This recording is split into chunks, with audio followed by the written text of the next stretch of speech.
各位朋友，大家好，今天是2021年的1月1号，新的一年，很高兴又和大家见面了。首先要祝大家新年愉快，万事如意，心想事成。也非常感谢在过去的一年里各位朋友对我的支持鼓励，也让我们的这个频道能够走到了今天。过去的一年啊，注定是一个不平凡的一年。在这一年里啊，我们经历了很多我们不愿意经历的事情。唐代诗人白居易曾经有2句诗是这样说的，说乐往必悲胜，泰来有否极。这也就是那句大家熟知的成语否极泰来的出处。按周易的说法，天地交为泰，天地不交谓为否。所以呢，我们就希望在新的一年里能够天地人水乳交融，峰回路转，否极泰来，我们大家和这个世界都能交好运。元旦都已经到了，那么我们中国人最重要的节日春节也就在路上了。前2天呢，我和毛遂毛老先生还谈到了春节。第一次观看我视频的朋友可能不知道我和毛遂毛老先生的这个梗，没关系，大家可以回看我前2期的视频节目，就知道我跟毛遂先生的这段渊源了。在和毛老先生聊天的时候啊，我让毛先生帮我个忙，帮我订一张去秦朝的时光旅行车票。大家也知道，毛先生是善于交际，不管是这边的还是那边的朋友都非常多，所谓人脉很广。现在也是临近春运，时光旅行车票是一票难求，所以我就请毛先生来帮我这个忙。毛先生非常痛快地答应了我，不过他说呀，这事儿不急，说到明年秋收以后再说。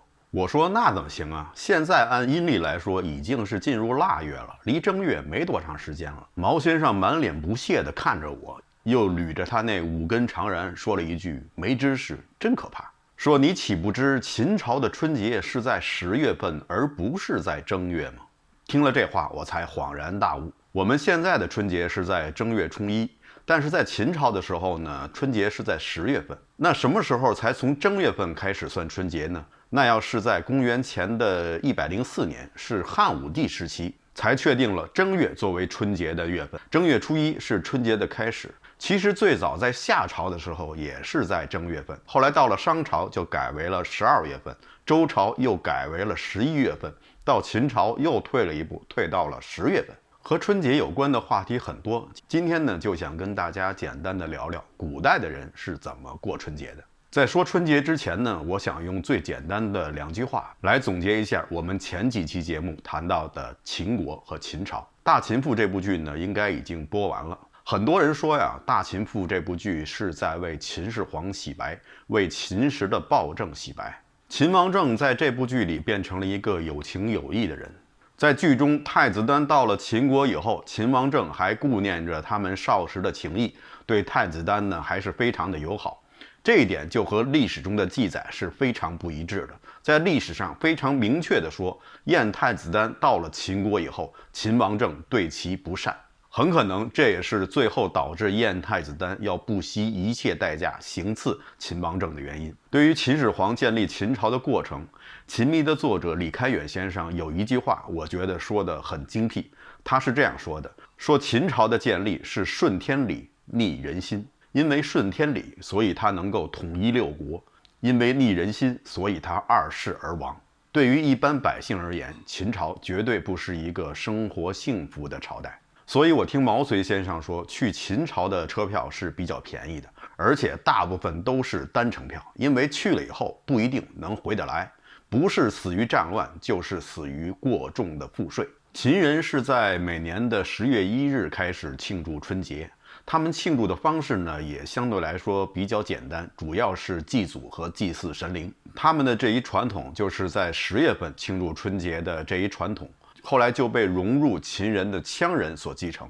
即使是到了现在，羌人也将每年的10月1日定为新的一年的开始。到了汉朝，开始在正月份过春节。西汉的官员们肯定是非常不希望春节这一天的来临，因为这一天呀，他们要在30的晚上很早就在宫墙外排队，一直等到天明，要依次的进殿向皇帝祝贺新年，而且还不能空手去，你手里还得拿着礼物，一般的呢，等级高的官员呢拿的是玉器，等级低点的那就要牵着活羊。那皇帝会不会有什么回礼呢？这个在历史上呢，我还真没有查到相关的记载。我估计是能有张收条就不错了。汉朝的官员春节的时候不仅要大出血，而且还没有假期。说到春节呀，大家可能最关心的就是假期。那么大家可能也很想知道，在中国古代这些官员们的假期是怎么样的？他们在春节期间有没有假，或者平时有没有什么公共假期什么的？汉朝时期春节的时候是没有假，但是官员们在平时每隔5天有一天休沐日，就是工作5天休息1天。这一天呢，主要是让官员们做一下个人的卫生。所谓的休，大家知道，休就是休息，而沐呢，在古文中指的是洗头。为什么要用1整天的时间来洗头呢？这是因为啊，大家知道，在古代中，男士都留的长头发，所以洗完头以后呢，一时半会儿的干不了，所以呢，就需要用1天时间。白天呢，把头洗好了，然后披散开晾干，到了第2天早上，再把头发盘起来，戴上冠，这样就可以清清爽爽的去上班了。所以这个休沐日呢，是非常有必要的。大家可以想象，如果没有这个休沐日，当皇帝坐在殿上，因为长时间的没有洗头洗澡，在大臣们俯身下拜的时候，皇帝肯定会感受到一种掺杂着各种气味的暖风袭来，而且是非常的辣嗓子。说到洗澡啊，我可能又要跑一下题。在先秦时代啊，洗澡不仅仅是一种清洁行为，而且呢还被视为一种礼节。在《礼记》中就明文指出，君子应该3天1小洗，5天1大洗。就是3天要洗1次头，5天要洗1次澡。孔子在这方面就是做得非常好，他每次都是沐浴而朝，都是在家洗过澡以后再去见国君，以示尊重。但是毕竟在古时候各方面条件呢都比较差，所以真正能够做到3天洗头5天洗澡的，只限于那些士大夫阶层。对于一般老百姓而言，洗澡可真不是一件轻松的事情，特别是在冬天。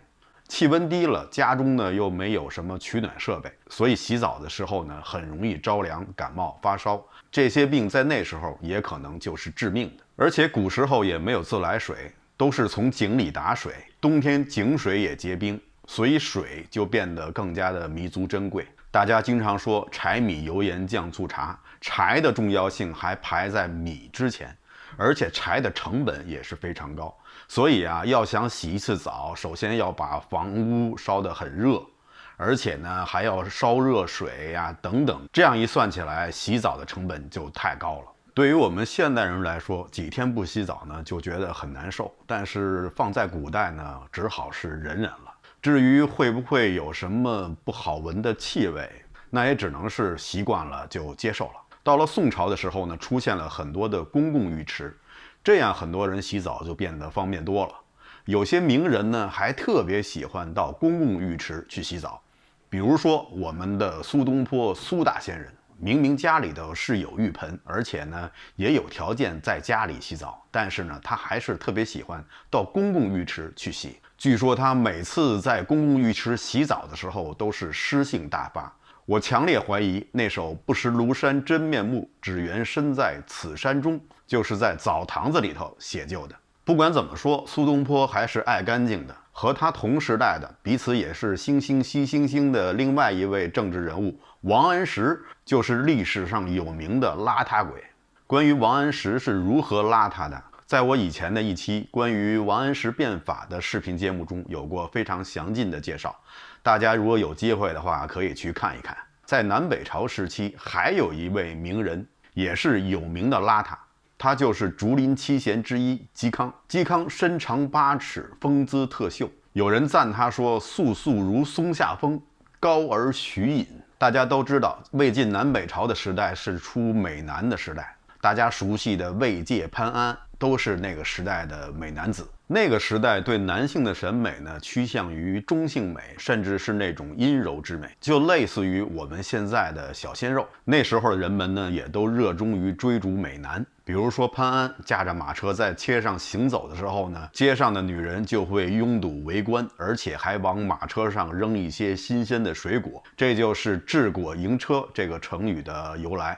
潘安走路的姿势呢也非常好看，所以呢就引来一个叫左泰的人去效仿。左泰这个人也非常不一般，他写了一篇文章叫《三都赋》，引起了大家争相传阅，一时间导致洛阳纸贵。左泰很有才学，但是呢长得比较丑，这一下啊成了东施效颦，在街上行走的时候呢就被一些妇女们群殴了，而且还往他身上扔石块啊、碎砖头什么的。人家潘安上一次街是治果营车，人家不叫上街，叫上货，回家就可以开一个水果铺。而左泰上一次街却只能收获一些碎砖头，顶多盖一个鸡窝。这听起来对我们这位大才子确实也不是很公平。其实潘安之所以非常出名，不仅仅在于他生的美貌，潘安也非常有才，是西晋文学的代表人物之一。当时的人们经常说陆才如海，潘才如江。陆指的是陆机，潘指的就是潘安，就是说潘安的才华与当时的大才子陆机是不分伯仲的。潘安不仅有才美貌，而且还非常的专情，这一点在魏晋南北朝时期就殊为难得。潘安的结发妻子是他在12岁的时候就订婚的一个女子，叫杨荣基。婚后二人是相濡以沫。潘安是当世的大才子、大美男，而且呢还是一个有前途的官员，可以说是一代青年才俊。但是他和杨氏结婚以后并没有纳妾，两个人在一起厮守了26年，感情一直是非常好。后来杨氏早逝，潘安怀念亡妻，一直也没有续弦。他还写了3首悼亡诗，从此开创了悼亡诗的先河。在以后，贺铸、元稹以及我们知道的苏东坡苏大学士都写过悼亡诗，但是最早的悼亡诗是潘安所写。其中呢有这样几句：如比翰林鸟，双栖一朝之；如比游川鱼，比目中路兮。潘安对他妻子的怀念是深沉而长远的，即使是在他去世前的前几天，潘安依旧在写悼亡诗来怀念他的亡妻。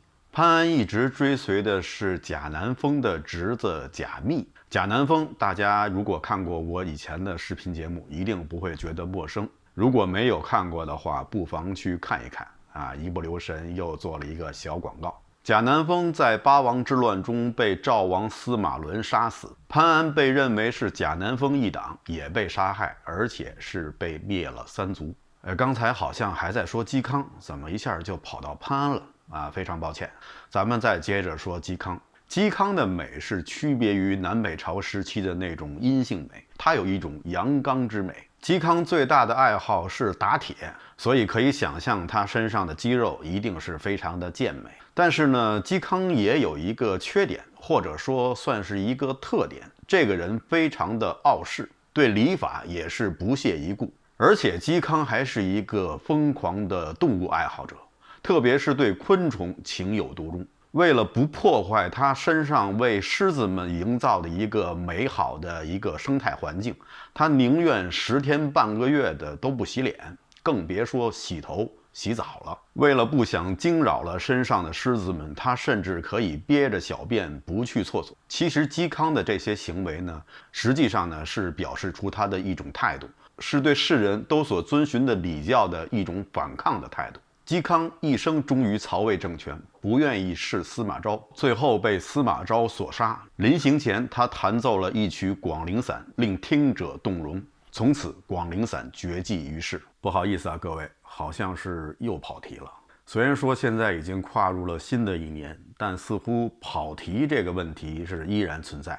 而且大有将跑题进行到底之势。咱们再回到古人洗澡这个话题，大家可能会问啊，古代的人没有那些化学用品，没有肥皂啊、沐浴露啊等等，他们是怎么洗澡的，怎么洗头的呢？根据中国的历史记载啊，中国的古人还是非常有智慧的，他们很早就发现了草木灰可以去除一些污垢，就是将草木灰溶于水以后呢，把那个水给过滤出来，然后用那个水可以洗脸、洗头。其实按我们现在的话讲，这种草木灰水实际上就相当于碳酸钙的溶液，可以去除油脂。除了草木灰水以外，还有淘米水也可以用来洗头。淘米水实际上就是一种碱性物质，如果洗头的时候洗着洗着饿了，也可以喝2口淘米水，这样的话也可以定一段时间。后来从汉朝以后啊，人们发现有一种植物叫皂荚，这种植物的果实呢，它那个里面呢有一层黏黏的液体，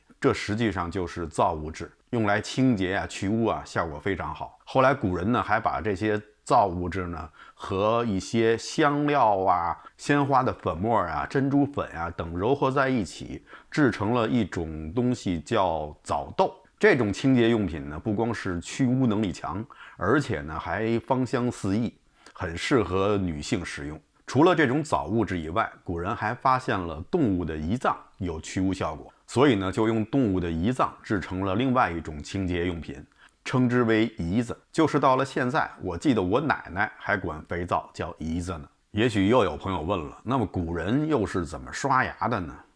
这个历史呢就更加长了。中国古人很早的时候，可能是在先秦以前就有了漱口的习惯。至于刷牙呢，中国的古人曾经用过手指，就是右手的中指来刷牙，这叫做揩齿。据说这种方式呢是从印度的僧人中传过来的。而且啊，就是到了现在，印度的有些地区，人们还是习惯用右手的中指来刷牙。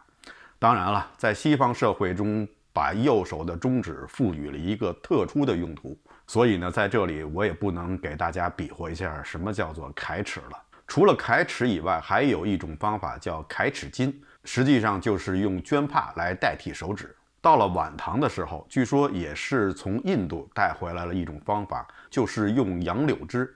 先是把杨柳枝在水里泡软了以后呢，要刷牙的时候呢，就把它放在嘴里用牙咬，直到把这个杨柳枝那些粗纤维咬出来以后，就变成那种枝杈状，用这些枝杈来进行刷牙，可以说是纯天然，而且呢，据说还有一种特殊的香气，能够去除口腔中的异味。再后来呢，就有了牙粉，慢慢的就过渡到了牙膏。所以大家可见啊，不管是用于洗澡的，还是用于刷牙的，古人用的呢都是纯天然制品，而且既能够清洁用，还可以食用。刚才我们说到，汉朝的时候呢，是规定官员每工作5天，有1天作为休沐。这种制度呢，一直持续到了唐朝。到了唐朝的时候，有的大臣呢就反映说5天就休息1天，时间间隔太短了。后来呢，皇帝就采纳了大臣的建议，把5天休息1天改成了10天休息1天，这就被称为旬假。但是大家不要以为唐朝的官员比汉朝的官员惨，其实啊，恰好相反。从唐朝开始，官员们开始有了公共假期，就跟我们现在的公共假期是一样的。唐朝的官员的公共假期1年有48天，这48天可并不包括刚才说的旬假，而且在每年春耕的时候还有15天的田假，到了秋收的时候还有15天的叫授衣假，这总共加起来又是30天，加上48天的公共假期，再加上每隔10天的一次旬假，唐朝官员每年总共能够休假达到了110天，这和我们现在就非常近似了。而且啊，还不止如此，在唐玄宗的时候啊，颁布了一部法令叫贾宁令，规定每年的春节和冬至，官员们都可以各自放假7天。到了宋朝呢，基本上是延续了唐朝的官员放假制度。春节期间呢，也是放假7天，它是定在正月初1的前后3天。宋朝的时候的假期啊，还有一个特点，就是随机性比较强，他们经常会增加一些假期。比如说赵匡胤的爷爷去世了，所以呢，全国要放假3天，举国哀悼。宋仁宗的母亲的生日也要放假3天，举国欢庆。赵匡胤的爷爷去世是在腊月初7，宋仁宗的母亲过生日是腊月初10，所以这几天就连上了。紧接着又是冬至的假期，有7天。7天过去了，也就差不多该春节了。宋真宗年代呢，又增加了一个叫什么天庆节，又是放假5天，然后又是上元节，就是元宵节，又是7天长假。所以宋朝的衙门在春节前后期间封印封1个月是很普通的事情。到了南宋的时候，虽然说要励精图治，努力工作，把春节的假期缩减成了3天，但其他的假期还是照旧。而且呢，还有一些特殊的假期，比如说皇帝生儿子了，普天同庆，放假1天等等类似的假期。所以啊，总的说来，官员们过得还是比较滋润的。等到了元朝的时候，画风突变。在元朝，官员在全年也只有16天的休息。可能是元朝的统治者总结宋朝灭亡的原因，就是因为官员的假期太多了，于是改成了16天。到了明朝的时候，明朝的开国皇帝朱元璋是一个标准的工作狂，他不想休息，也不想让他的官员们休息。官员们全年的假期只有冬至、春节和朱元璋的生日这3天，其他的时间你只要还能直立行走，你都得去上班。后来因为怨声载道，所以呢就增加了一些假期。在汉朝的官员们抱怨我要有1天时间洗头洗澡的时候，明朝的官员可能是在暗自祈祷，希望能成为一个汉朝的官员。至于做唐宋时期的官员，可能对于他们来说是连想都不敢想的事情。总的来说呀，明朝的官员是最悲催的。这也难怪，当李自成的大军围困北京的时候，崇祯皇帝想向他的大臣们借钱拒敌，结果没有一个大臣愿意出血，这恐怕也是原因之一吧。那么清朝呢？清朝基本上是延续了明朝的制度，有过之而无不及。大家可以想象啊，那些自称奴才、愿效犬马之劳的那些官员们，怎么能够得到一个很长的假期呢？你什么时候见到过牛马牲畜有公共假期的？以前在国内工作的时候，每年年底的时候都有一个年终奖，或者是年底双薪等等福利。在中国古代呢，类似这样的奖金也是有的。最慷慨的要属于东汉时期。东汉时期的年终奖，他们叫做腊赐。这个腊赐的金额相当于这个官员过去1年的年薪。我们的年底双薪指的是年底的最后那个月得到双薪，而东汉的时候呢，等于是得到了全年的双薪。有机会呢，跟大家聊聊东汉的开国皇帝刘秀，这是一个非常非常难得的好皇帝。到了宋朝，年终奖就没有这么多了。基本上就是给几只羊、几十米，赏赐一些酒啊、丝绸之类的东西。但是啊，宋朝的官员并不因此而抱怨。为什么呢？因为宋朝的官员平时的薪资实在是太高了，他们对年终奖啊也没有太多的期待。有人啊曾经推算过包拯每年的工资，据说最后折算成美金的话，相当于70-80万美金。除了高薪以外啊，宋朝还允许官员们呢自己做一点生意，比如说做放贷生意，本金呢还是由宋朝的官府来出，再加上官员们自筹的那一部分，然后呢就把这笔金额呢放贷给在他们辖区内做生意的那些商户。月息呢是在3%左右，所以年息至少是36%。赚回来的那些钱，除少部分交给官府以外，大部分都留给了各级官员，作为他们的年终奖也好，小金库也好，这一切呢还都是合理合法的。除了放贷生意以外，宋朝的官员，特别是南宋的官员，还热衷于做一个更赚钱的生意，是什么呢？就是房地产开发。在这些既是朝廷高官又是大房地产商人中间，有一个人大家一定是非常熟悉，他的名字叫岳飞。没错，就是那位抗金名将岳飞。据说仅在九江地区呀，岳飞就拥有店铺498间，他先后购置的田地总共有2000多亩。那么我这么说，是不是就在说岳飞是一个腐败官员？这样说是不是大大有损岳飞的清誉呢？其实啊，还真不是。首先，这些资金的来源都是合理合法的，都来自于岳飞的薪酬。刚才已经说了，包拯的工资已经达到了这样一个天文数字，而岳飞在南宋朝廷中的级别比高拯要高很多。岳飞当时的官职是处在宰相和副宰相之间，所以自然工资也就更多。而且呢，岳飞打了胜仗以后呢，高宗皇帝赵构呢又多有赏赐，而且每次赏赐的金额都非常之大，所以岳飞有钱这一点一点不奇怪。岳飞用这些田产赚得的钱，不管是出租这些商业店铺赚来的租金，还是转卖这些地产从中的收益，赚得的钱的其中一部分，岳飞呢是用来资助那些从他老家河北汤阴南逃过来的那些乡亲们，给他们田地呀，以及购置一切生活所需。再有一个很大的一部分是用于军需。据史书上记载啊，有一次岳飞管他的朋友借钱，可能是当时面临一些周转问题。他的朋友呢就很奇怪，说岳将军的工资如此之高，为什么还会向我借钱呢？后来经办的人呢就向他的这位朋友解释说，岳飞借这笔钱是要制作2000张良弓。和岳飞同时期的将领，比如说韩世忠、吴玠、刘光世等等，他们也都是购置田产，但是呢，这些田产的收益，他们基本上都是用于个人生活、个人的挥霍，并没有用在军饷和军需上。这也可能是岳家军的战斗力远远超过其他几个将军的部队的原因之一。岳飞遇害以后，抄家的时候，官员们发现岳飞的家里可以说是家徒四壁，一些生活用品也都是军队中用过的一些旧东西。岳飞本人和他的夫人生活也是非常的简朴。这些内容呢，在我以前的视频节目中有过介绍，在这里呢就不多说了。在后世的有些人呢，想为秦桧洗白，说岳飞跟秦桧两个人并没有什么中间之分，有的不过是他们在对军作战上的战略上有分歧。在我看来，这种说法就是颠倒是非，一派胡言。且不说对军作战的战略如何，就凭秦桧和他的夫人王氏大肆的卖官鬻爵、收受贿赂，就这一点和岳飞的个人操守就差得不可以道理计。历史啊，虽然有时候会被人涂脂抹粉，但是啊，真的终究是真的，假的也长不了。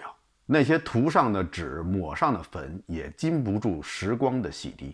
岳王庙门前的那副对联“青山有幸埋忠骨，白铁无辜铸佞臣”，我相信即使是再过几百年，这两句诗依然会是无可辩驳，铮铮有声。好的，以上就是本期节目的全部内容。